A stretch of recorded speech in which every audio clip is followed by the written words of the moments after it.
כי תקרב אל העיר להילחם עליה. מאז ימי קדם ישנן מלחמות. אנשים עוברים על איסור לא תרצח והורגים.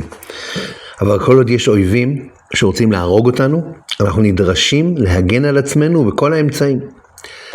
לחרף נפשנו להצלת אחינו. ויחד עם זאת, כשקרבים למלחמה, אומרת התורה, וקראת אליה לשלום. וברמב"ם אין עושים מלחמה עם אדם בעולם עד שקוראים לו לשלום.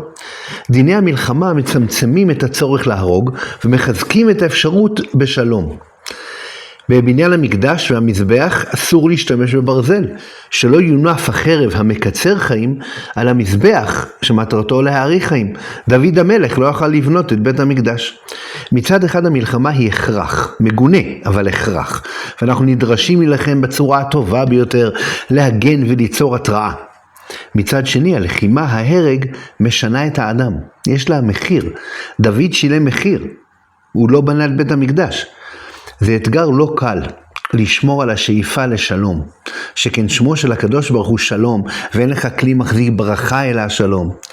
נילחם בגבורה למגר את האויב ולהגן על עמנו וארצנו, אבל נזכור שבסופו של דבר אנחנו שואפים לשלום, שלום בעם ושלום בעולם. דרכיה דרכי נועם וכל נתיבותיה שלום. שבת שלום.